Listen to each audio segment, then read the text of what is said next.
Tiga. Assalamualaikum warahmatullahi wabarakatuh.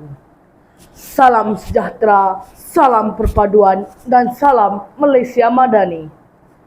Terima kasih kepada juru acara majlis yang dihormati barisan panel hakim yang sentiasa menjunjung keadilan, penjaga masa yang peka dengan randiknya, warga pendidik bestari, seterusnya sidang dewan yang dihormati sekalian.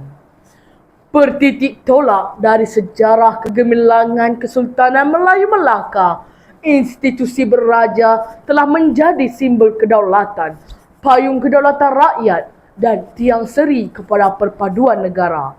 Maka pada hari ini, izinkan saya menyampaikan sebuah pidato yang bertajuk Fungsi Institusi Diraja dalam Sistem Pemerintahan Negara.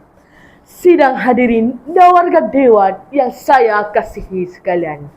Pemerintahan beraja di Malaysia bukanlah semata-mata satu warisan peninggalan sejarah, tetapi merupakan institusi yang subur dan terus relevan dalam memelihara keharmonian serta perpaduan masyarakat berbilang kaum di negara tercinta ini. Raja berperlembagaan bukan sahaja memainkan peranan dalam urusan rasmi kerajaan, bahkan menjadi lambang perpaduan yang melampaui sepadan agama, kaum dan budaya. Sidang hadirin dan warga dewan yang saya kasihi sekalian. Hujah saya yang pertama di bawah kata kunci sistem beraja mendukung prinsip keadilan dan kesaksamaan. Raja-raja pemerintah tidak berpihak pada mana-mana parti politik atau golongan tertentu.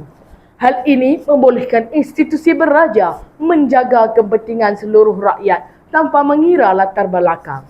Justru itu, institusi beraja wajar dilihat sebagai institusi yang menjaga keharmonian dan kesejahteraan rakyat. Sidang hadirin dan warga dewan yang saya kasihi sekalian.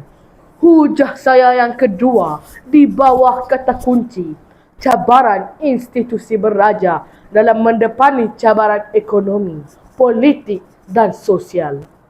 Institusi beraja memainkan peranan penting sebagai pemersatu dan penenang dalam menghadapi cabaran ekonomi, politik dan sosial. Contohnya, kita dapat melihat kebijaksanaan yang di-Pertuan Agong memainkan peranan penting dalam memastikan kestabilan negara dalam suasana ketidaktentuan politik baru-baru ini. Di saat wujudnya perbezaan kefahaman politik, institusi beraja tampil sebagai pendamai dalam meleraikan kemulut tersebut agar tidak berpanjangan. Sidang hadirin dan warga dewan yang saya kasihi sekalian. Hujah saya yang ketiga di bawah kata kunci institusi beraja mengangkat identiti dan budaya negara. Perpaduan bukan sahaja duduk bersama, tetapi turut menghormati sejarah dan warisan yang dikongsi bersama. Institusi beraja menjadi payung negara dan menjadi tempat rakyat pelbagai kaum memayungi di bawah satu lambang yang dihormati bersama. Sidang hadirin dan warga dewan yang saya kasihi sekalian. Secara tuntasnya, jelaslah kepada kita bahawa institusi beraja ini menjadi simbol perpaduan dan penyatuan rakyat pelbagai kaum di negara ini.